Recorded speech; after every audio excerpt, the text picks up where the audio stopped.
Les nouvelles formations seront dispensées cette année Zoom au centre de formation de la commune d'El Kerma.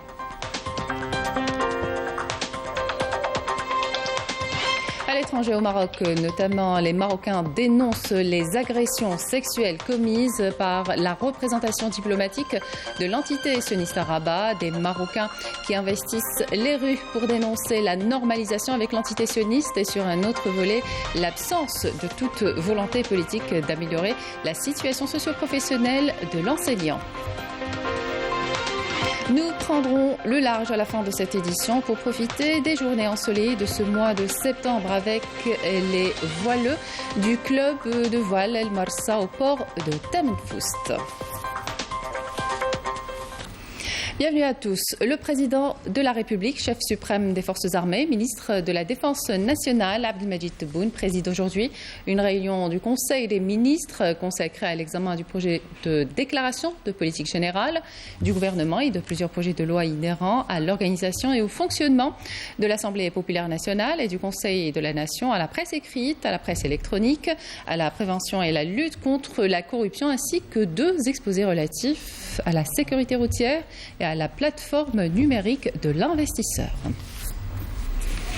Au nom du président de la République, Abdelmajid Tebboune, le président du Conseil de la Nation, Salah Koudjil s'est rendu ce matin à l'ambassade de la Grande-Bretagne à Alger où il a signé le registre des condoléances après le décès de la reine Elisabeth II, assurant le soutien et la compassion du peuple algérien envers la famille royale et le peuple britannique en ces douloureuses circonstances.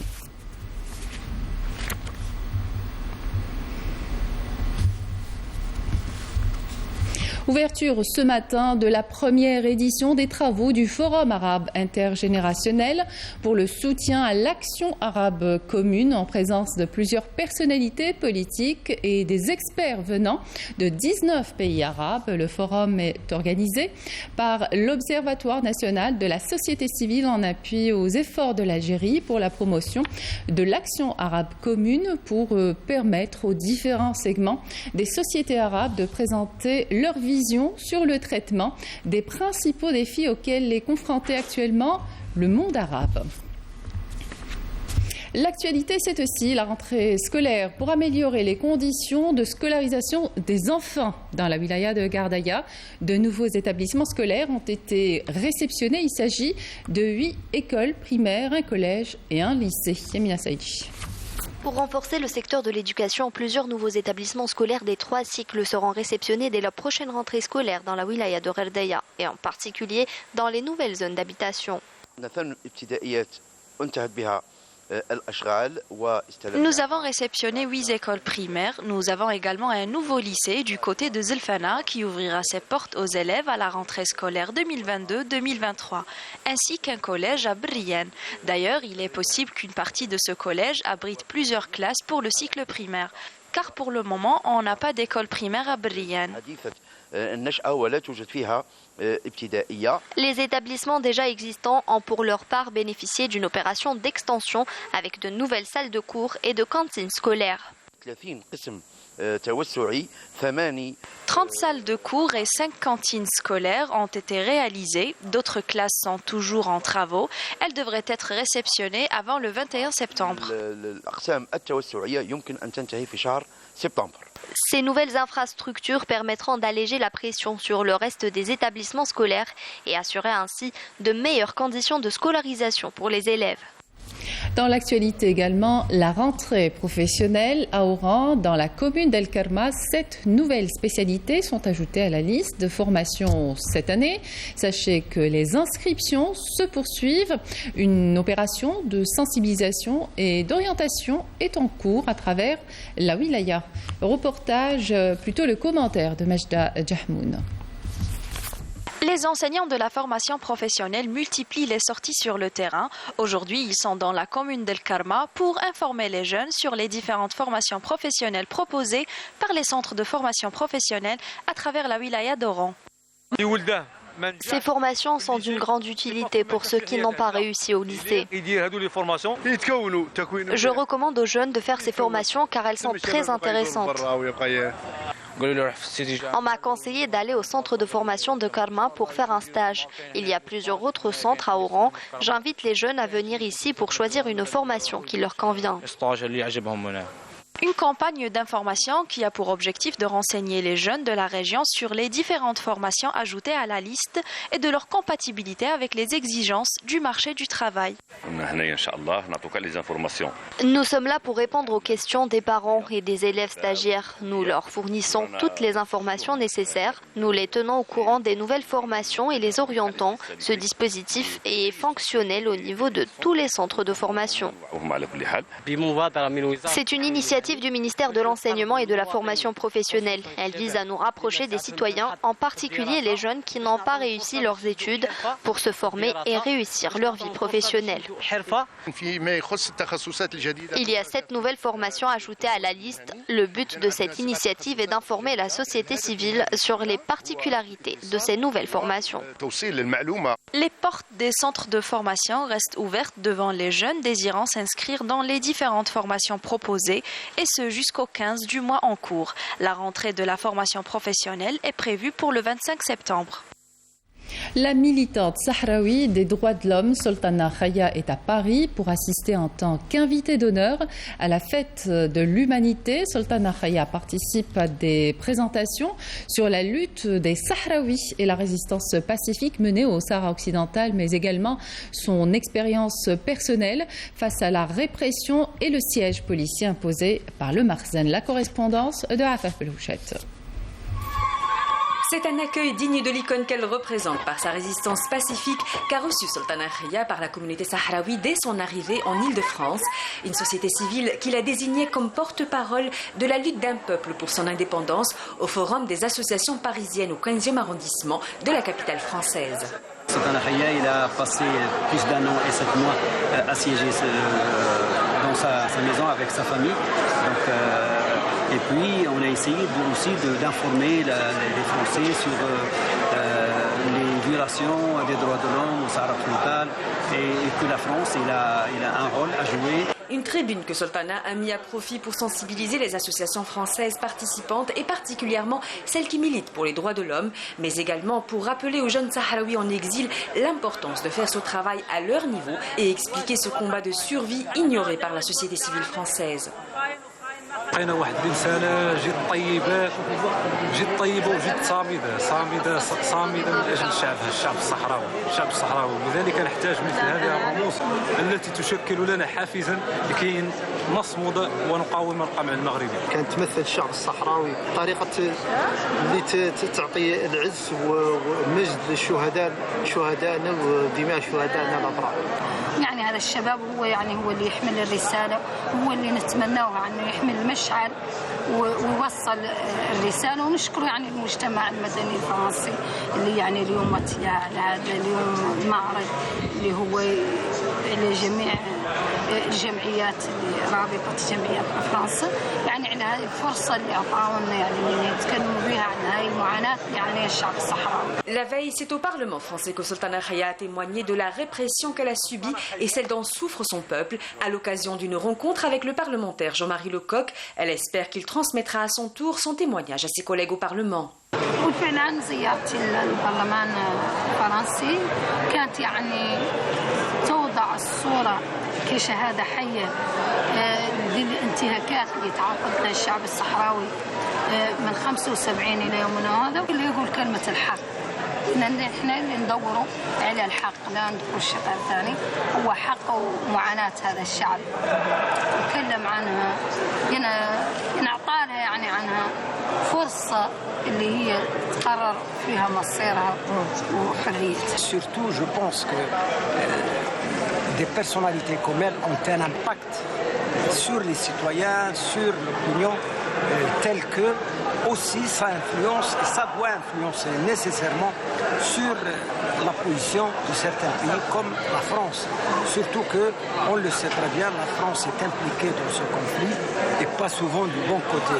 Or, ce que nous demandons et ce qu'elle demande et réclame, c'est que la France ait un rôle positif à l'endroit du peuple sahraoui et au regard de la question du Sahara occidental et puisse contribuer positivement à une solution juste, durable, sur la base de l'exercice par le peuple sahraoui de son droit à l'autodétermination.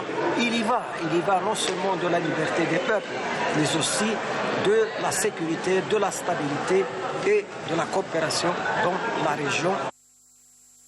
Le ministère sahraoui de la Défense a indiqué qu'une nouvelle attaque a été menée par des unités de l'armée sahraoui et a ciblé les retranchements des forces de l'occupation marocaine dans le secteur de Smara. Des unités de l'armée sahraoui ont également bombardé des positions de l'armée de l'occupation marocaine dans le secteur de Mahbès. Et puis les Marocains, de plus en plus mécontents, investissent les rues pour dénoncer la normalisation avec l'entité sioniste. Les manifestants dénoncent les agressions sexuelles commises par la représentation diplomatique de l'entité sioniste à Rabat et ont brûlé le drapeau de l'entité sioniste. Les détails avec Amel Siridir.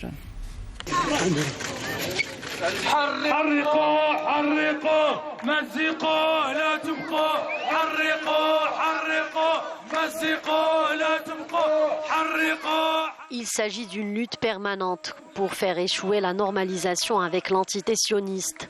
Les manifestations se multiplient au Maroc pour dénoncer la normalisation du régime du Makhzen avec l'entité sioniste et soutenir la cause palestinienne.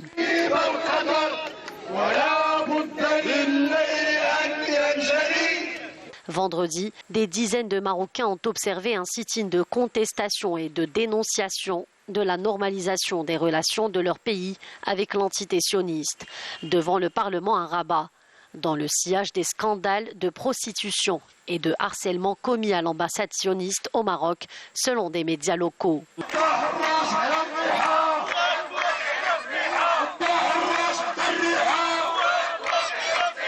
Les manifestants ont scandé des chants stigmatisant le rapprochement entre le Makhzen et l'entité sioniste. Le chef de la diplomatie du Makhzen a été dans la foulée conspué par les manifestants qui lui reprochent sa responsabilité dans la normalisation avec l'entité sioniste.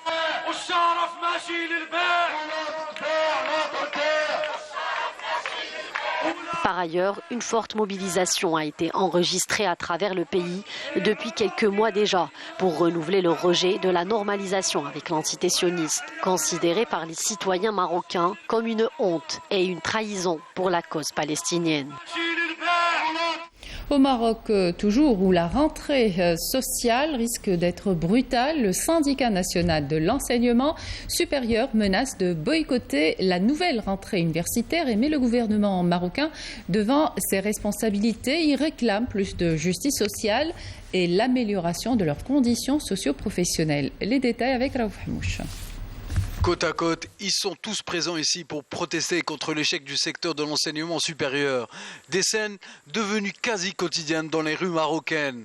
Des centaines d'enseignants qui expriment leur ras-le-bol et qui sont réprimés par la police marocaine. Le syndicat national de l'enseignement supérieur au Maroc menace de boycotter la nouvelle rentrée universitaire 2022-2023, qui est marquée cette année par de vives tensions. Des enseignants universitaires qui font face à une tutelle qui refuse d'honorer ses engagements et à prendre en charge les revendications du secteur. Selon les membres du comité administratif du syndicat des enseignants, les rencontres tenues avec les gouvernements successifs n'ont rien donné de concret en dépit des promesses. Un véritable fardeau pour l'État, puisque le régime du Makhzen a fait le choix d'encourager l'enseignement privé au détriment de l'enseignement public. Pire encore, le projet de loi régissant l'enseignement supérieur proposé par le ministère confirme l'absence de toute volonté politique d'améliorer la situation socio-professionnelle de l'enseignant ou de réformer l'université publique.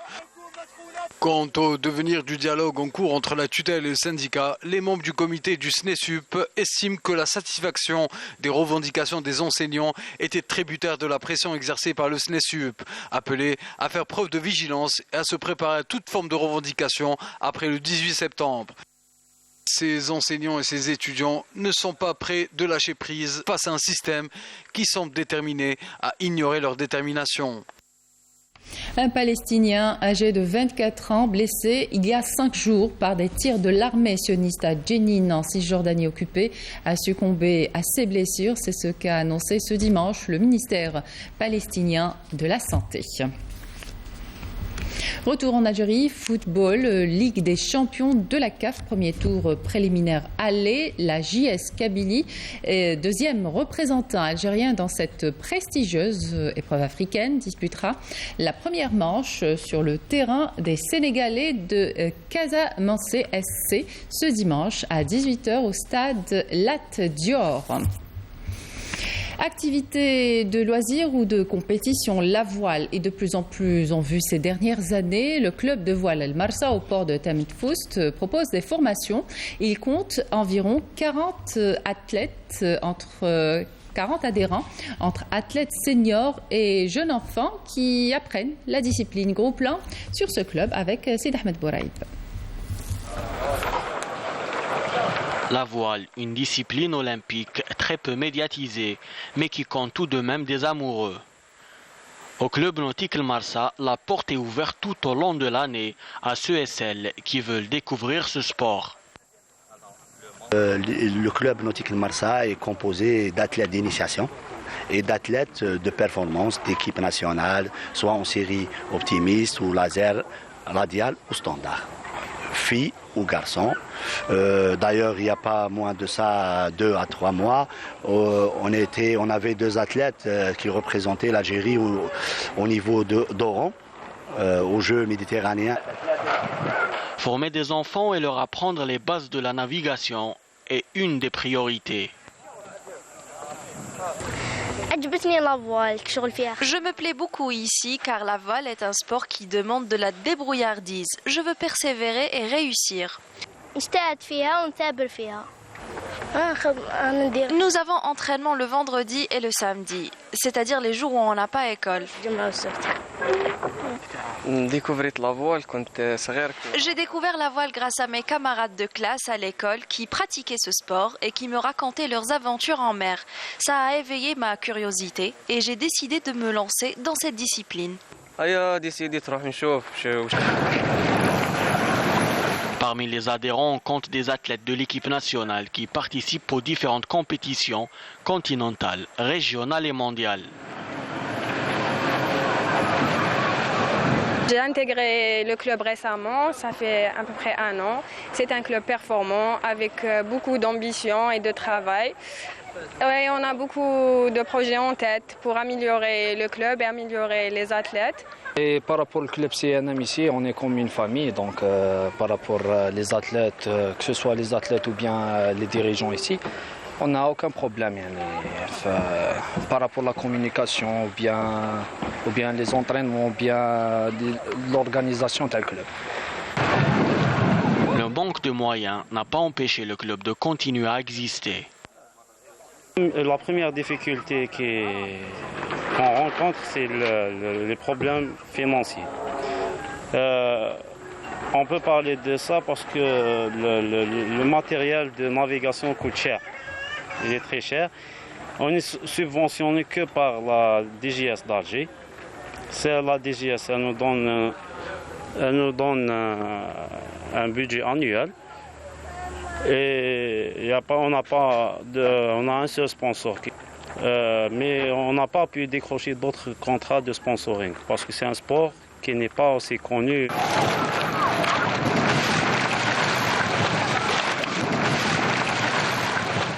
Et c'est la fin de cette édition. Merci de votre attention. Excellente suite de programmes sur Canal Algérie.